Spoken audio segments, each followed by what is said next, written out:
Monsieur Seminatore, bonjour et merci d'être avec nous. Merci beaucoup, madame. Avant d'entrer dans le vif du sujet, j'aimerais vous poser une question par rapport à l'endroit, au site où se trouve la salle où vous organisez régulièrement des conférences. Elle jouxte la grande mosquée de Bruxelles. Très franchement, ça vous dérange que ce site soit votre voisin? Non. Le problème musulman ou le problème de la dérive de l'islam sous dénomination connue d'islamisme est un problème récent. Mais parlez-moi d'abord singulièrement de la présence ça ne me gêne pas du tout. de la grande mosquée de Bruxelles à côté de vos salles de conférence. Ça ne me gêne pas du tout parce que nous avons abordé seulement dans le domaine de nos conférences de l'Académie diplomatique européenne les problèmes de l'immigration. Nous étions les premiers il y a 5 ans. Donc nous avions abordé à l'époque les problèmes de l'intégration ou de l'assimilation dans 3 pays, la Grande-Bretagne, la France et plus tard l'Allemagne. Mais les vrais problèmes politiques, c'est aujourd'hui qu'on devrait les aborder. Vous avez un grand institut de recherche. Si un jour un pays musulman venait à vous proposer un jumelage ou un partenariat, vous accepteriez? Nous acceptons avec n'importe quel protagoniste. Parce que ce qui compte pour nous, c'est d'essayer, je dis bien essayer, de personnifier et de définir les intérêts de l'Union européenne. Ce que, à mon avis, le service européen d'action extérieure n'a pas fait, les institutions n'ont pas fait, et que nous avons essayé de faire à partir de 2012, lorsque nous avons monté une cellule de réflexion stratégique qui a présenté ici au Parlement européen le 19 juin 2013 le premier document, le premier livre blanc sur la sécurité européenne. Donc nous avions monté pendant 1 an et plus une cellule de réflexion stratégique qui continue de travailler à l'intérieur de cellule de laquelle faisaient partie des ambassadeurs très connus de la Belgique, de la France et de l'Allemagne, plus d'autres personnalités de rang diplomatique important, des généraux, des amiraux et des chercheurs. Et nous avons donc essayé de définir les intérêts de l'Union européenne dans le cadre de la multipolarité. Ce document, donc l'interview qui avait été faite ici au Parlement européen, est encore visible. Nous avons travaillé avec pratiquement toutes les représentations diplomatiques à Bruxelles et à l'OTAN. Et je dis toujours à mes interlocuteurs, quels qu'ils soient, quand ils nous invitent ou ils m'invitent personnellement, que ce qui compte, ce n'est pas la logique de l'interlocuteur qui fait partie du monde de la réalité que nous devons analyser et partager en tout, en partie ou refuter. Ce qui compte est que nous ayons une ligne de conduite et des objectifs visibles et clairs au nom de l'Union européenne. Quelle est votre lecture de la crise actuelle dans les pays du CCG, le Conseil de coopération du Golfe? Le Golfe apparaît aujourd'hui dans le camp sunnite comme soumis à un règlement de compte entre l'Arabie saoudite et le Qatar, probablement pour des questions inhérentes au gaz et au pétrole. Il apparaît divisé sur le plan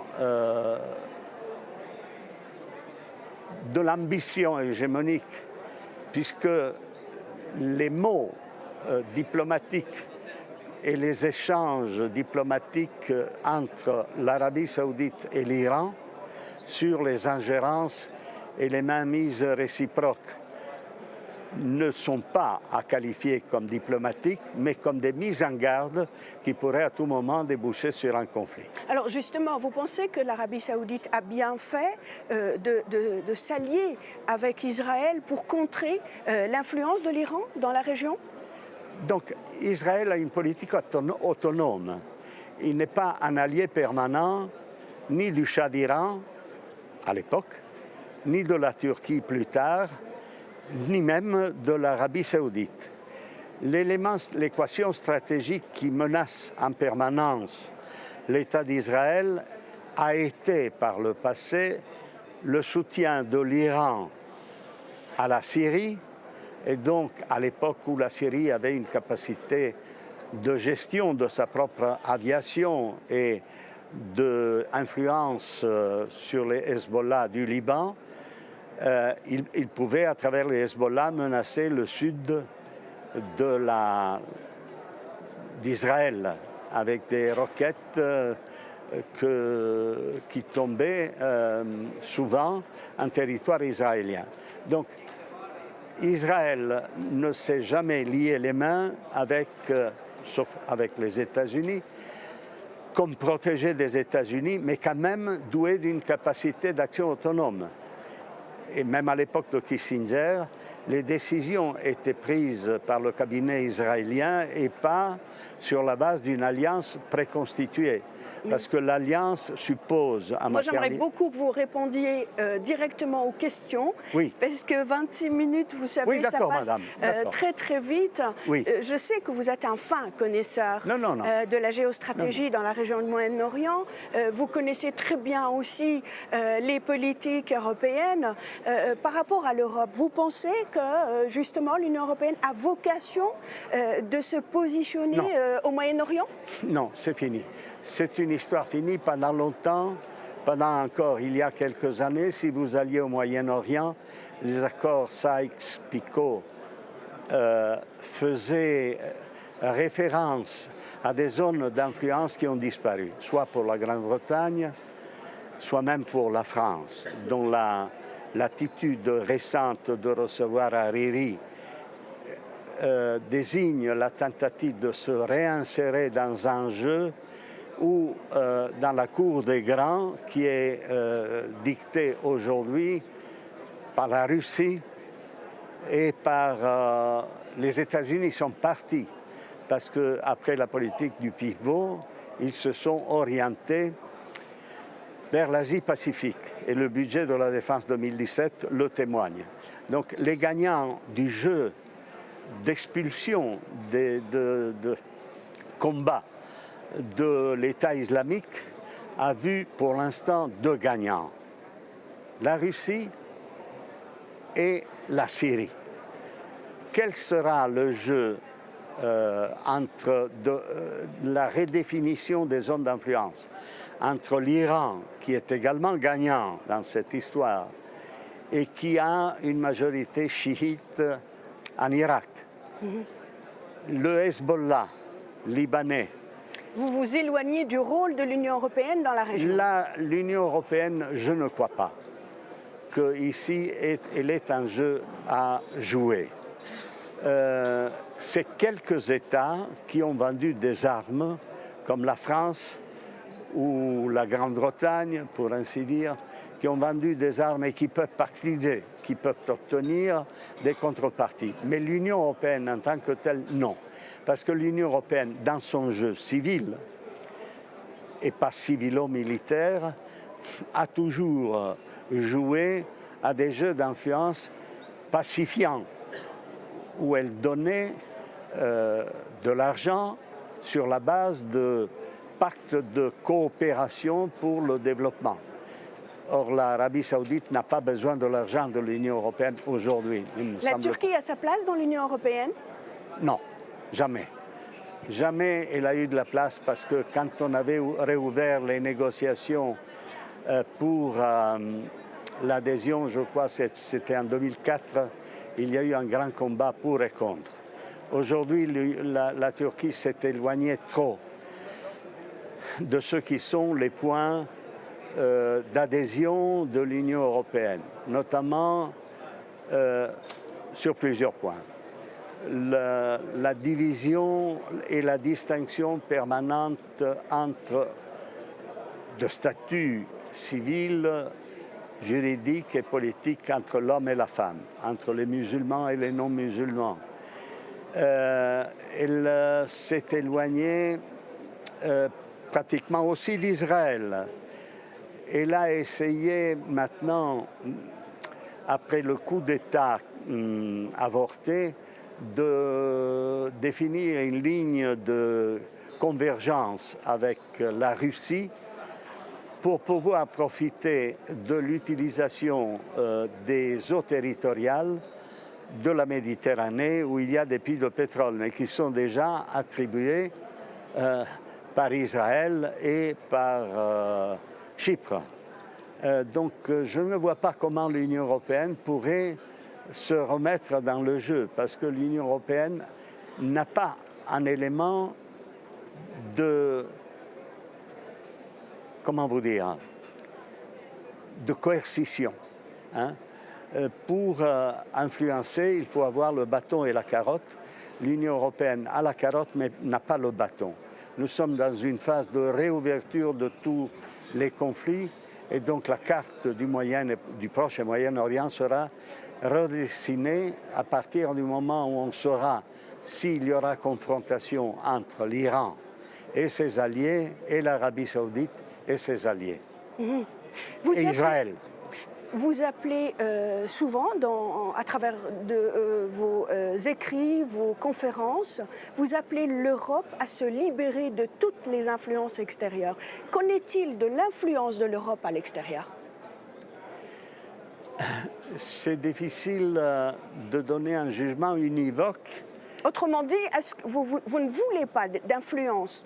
Vous ne voulez pas que l'Europe soit influencée par l'extérieur, mais est-ce que vous acceptez le fait que l'Europe influence à l'extérieur? Mais je dirais que là où elle a essayé d'influencer dernièrement, c'est-à-dire pratiquement à partir du mois de février, le 17 février 2014, en Ukraine, par la séduction de 30 milliards d'euros face aux 800 millions que Poutine avait proposé, ça s'est mal tourné. Et donc, nous sommes sous influence des États-Unis. Je lisais hier soir une dépêche d'un centre de recherche stratégique qui parle au sein de l'Union européenne de pays non alignés. Vous savez que les pays non alignés se définirent à l'époque de la bipolarité à Bandung en 1954, précédée par la conférence de Colombo, sur la base du principe du non-partage, de la non-participation à un conflit virtuel à l'époque, mais toujours derrière la porte de l'Union soviétique et des États-Unis. Une partie des Européens ne veut plus jouer le jeu de la soumission intégrale et silencieuse à la politique voulue par les États-Unis à travers le temps. Parce que ça peut aujourd'hui nous pénaliser beaucoup et nous faire avoir un conflit avec un faux ennemi qui est la Russie. Nous avons tout l'intérêt. Mais ce qui est justement les vrais ennemis, monsieur, je vais vous citer dans votre ouvrage « Islam et Occident ». Islam et Occident, deux civilisations incompatibles. Oui. Vous dites, je vous cite, « L'immigration extra-européenne et musulmane sont le lit et le terreau de meurtres et obéit à un dessein d'occupation physique, idéologique et culturelle qui est à la racine de ces provocations récurrentes et extrêmes. » Ma première question serait, j'allais dire presque ludique, quand vous dites l'immigration extra-européenne, vous insinuez entre autres les Américains, les Australiens, les Japonais, ou alors les musulmans, les Arabes, les Africains? Non, les porteurs, les vecteurs d'une conception de la culture, de la cité politique et de l'histoire qui ont été toujours, depuis le 8e siècle, en conflit avec ce qu'on appelle aujourd'hui l'Occident, Oui, et qui à l'époque s'appelait la chrétienté. très bien. Donc la conception de l'Occident se résume à l'état de droit, aux droits de l'homme et à la démocratie Mais représentative. parlez-moi de ce qui vous dérange chez les musulmans et l'immigration musulmane. Alors, ce qui distingue la spécificité de l'islam par rapport aux autres formes d'intégrisme typiques d'autres religions, y compris de la religion chrétienne et catholique, c'est l'hostilité. C'est de se considérer comme le porteur d'une conception juridique de la religion, la charia, couvrant l'espace de la Oumma, de la communauté des fidèles, naturellement plus large et à ressaisir du point de vue politique. Cette conception de la charia est de type universel. Les préceptes sont des préceptes exécutoires d'une volonté divine, puisque l'islam est supposé être la production intellectuelle, philosophique, politique et éthique de la propre main de Dieu. Donc le dogme fondamental Vous dérange?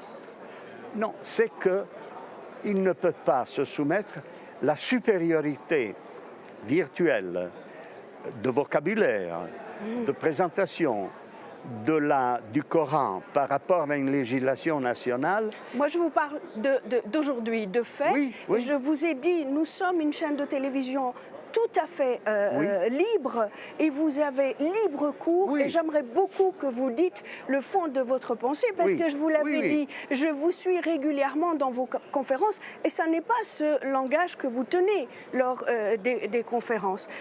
Oui. Pour vous aussi, les Arabes et les musulmans sont une population hostile et non intégrable. C'est la raison pour laquelle vous appelez à les mettre en dehors de l'Europe. Je vais vous donner des exemples. Non. Pour ne rester qu'en Belgique, l'ancien Premier ministre belge est un Italien. Vous savez que dans les années 50-60, on disait des Italiens immigrés qu'ils étaient aussi hostiles et non intégrables. Je vais vous donner un autre exemple par rapport aux musulmans. Nous sommes au Parlement européen, en l'occurrence ici. Vous savez qu'une dizaine d'eurodéputés sont musulmans et parmi eux, d'autres qui sont à la fois arabes et musulmans. Alors, vous pensez toujours qu'on ne peut pas intégrer les arabes et les musulmans en Europe? Je pense toujours qu'ils ne sont pas intégrables à cause de la foi. Donc, il y a une hiérarchie des normes et il y a une hiérarchie de religion. L'islam se considère lui-même comme une religion universaliste, donc sans frontières, supérieure aux législations laïques ou nationales. Le fait national n'est pas admis, n'est pas toléré, n'est pas conçu par l'islam en tant que tel, parce que l'islam est une religion universaliste et politique. Vous dites aussi que distinguer l'islam de l'islamisme, c'est une ruse, c'est-à-dire? C'est une ruse parce que la présentation de l'islam, parce qu'il faudrait savoir, et personne ne le sait, quelle est la juste interprétation de l'islam. La juste interprétation de l'islam est-elle celle de la mosquée Al-Azhar et donc celle des frères musulmans de Al-Banna? Dites-moi votre pensée à vous pour qu'on compacte les choses et on gagne du temps. Il nous reste que quelques minutes. Moi, je pense qu'ils ne sont pas intégrables. Maintenant, quelle est la politique que l'Union européenne et les États membres de l'Union européenne doivent tenir vis-à-vis de leur propre grande minorité qui s'est accrue depuis 2015 de la politique de la porte ouverte de Mme Merkel, qui laissera une trace négative dans l'histoire pour cette raison. Quelle est la politique à tenir? Oui. Moi, je suis un ami de beaucoup et beaucoup de musulmans. Mais, donc, il faut distinguer entre ceux qui sont les porteurs de la violence et les familles d'honnêtes gens qui travaillent ici depuis 50 ans. Et surtout ceux qui sont venus pour travailler, notamment en Belgique, lorsqu'ils ont été recrutés par des commissions spéciales qui se sont rendues au Maroc. Donc, faire le départage. Donc, l'intégration, c'est la volonté de la partie qui se rend dans un pays d'accueil de s'intégrer.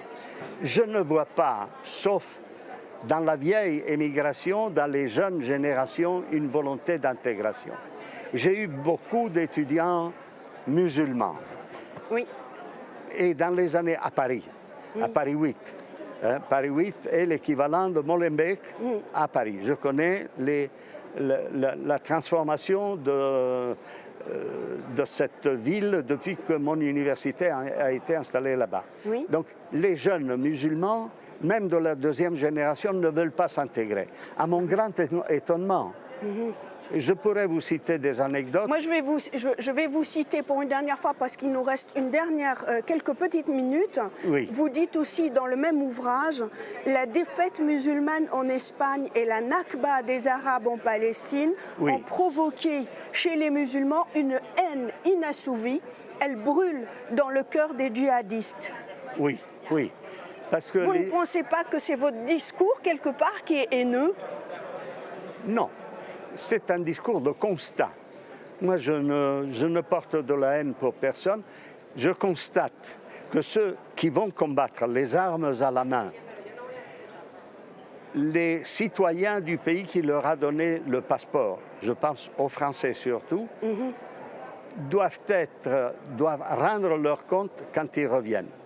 J'étais moi-même militaire, je vous l'ai dit. Autrefois, il y avait la haute trahison. Quelqu'un qui va combattre contre l'ennemi, dès qu'il revient, il est porté devant le tribunal militaire, il est tué, il est condamné à mort. Donc je ne sais pas, je ne suis pas le législateur, quelle est la peine à appliquer à des gens qui reviennent sans avoir purgé des peines. La peine est un élément fondamental qu'on a oublié pour la rédemption ou pour la réflexion. Donc le débat est largement ouvert. Mon opinion est le constat que les Européens n'ont pas le courage d'avoir une politique ferme vis-à-vis de l'islamisme. Vis-à-vis de l'islam, on peut discuter. Vis-à-vis de l'islam en tant que religion organisée politiquement en États nationaux et en voyant ici une minorité musulmane qui doit s'intégrer, il n'y a pas une autre politique. Un État ne peut pas avoir une majorité et plusieurs minorités. Mais vous ne pouvez pas leur demander de s'intégrer puisque vous partez du principe qu'ils ne veulent pas.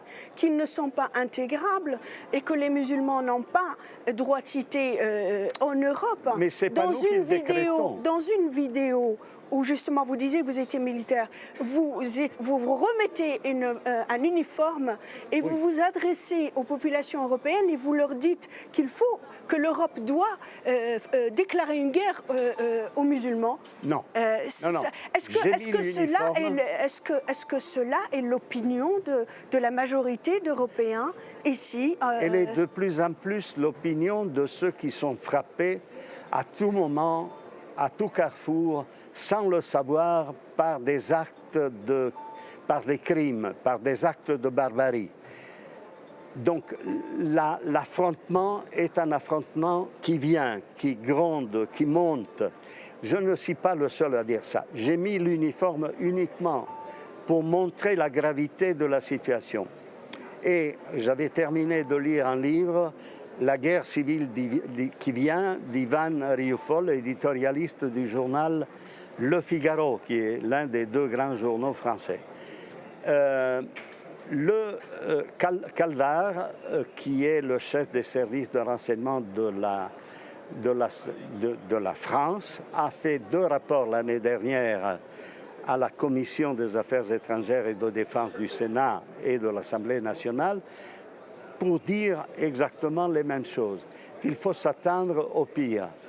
Comme les relations sont des relations de magnétisme si des jeunes gens, et comme les ethnies sont des relations plus fortes que la simple relation individuelle entre un citoyen laïque et l'autre. Et donc il faut aller leur faire la guerre ici ou là-bas? Non, la guerre vient d'eux. Ce sera les croisades bis? La guerre vient de l'islamisme. C'est pas nous qui avons déclaré la guerre. Non. Ça va vous embêter, mais je vais quand même vous poser une question. Oui. Est-ce que vous assumez le fait que vos adversaires ou vos détracteurs vous qualifient de fascistes, extrémistes, xénophobes, islamophobes? Je n'invente rien, hein. Je rapporte ce que j'ai lu ça et là dans la littérature électronique et autres. Oui. Personnellement, je combats. Donc je dis que c'est une attitude facile de gens stipendiés par des puissances du Golfe qui sont stipendiés, qui prennent de l'argent pour changer de casaque, de veste et d'idées. Qui ça? Je ne peux pas faire les noms ici parce que ce n'est pas possible de combattre. Les gens qui ont qualifié d'islamophobes le texte que vous avez lu, c'est des gens... Ils sont payés par les pays du Golfe. Oui. Que je n'ai pas attaqué en justice parce que j'étais déconseillé par mon avocat. Mais pour monsieur ne pas grandir le Seminatori, mais je vous ai écouté moi-même, la vidéo, elle est encore en ligne. Vous appelez à la guerre contre les musulmans. J'appelle à la rescousse. Vous appelez à vider toute l'Europe de tous les musulmans. Non. Je ne et là, aujourd'hui, dans cette émission, vous parlez comme un homme politique. Je ne préconise aucune mesure. C'est la langue de bois aujourd'hui. Non. Je ne suis pas un législateur et je ne suis pas non plus l'exécutant d'une politique parce que je ne fais pas de la politique. Je dis que les Européens doivent réagir et adopter les mêmes règles que celles de nos adversaires qui nous attaquent chez nous, dans nos villes, dans nos campagnes, comme disait le refrain de la Alors Marseillaise. il faut les attaquer ici aussi? Non, il ne faut pas les attaquer, il faut répondre et il faut les encadrer dans un dispositif législatif sévère, celui que nous avons pour nous-mêmes. Exactement les mêmes normes, parce que on vous avez des réponses très diplomatiques et le temps est passé. Non. Je vous remercie. Je vous remercie d'avoir été avec nous, monsieur. Merci beaucoup, madame. Merci à vous. Merci. Madame, monsieur, cette émission s'achève. Merci de l'avoir suivie. Au revoir.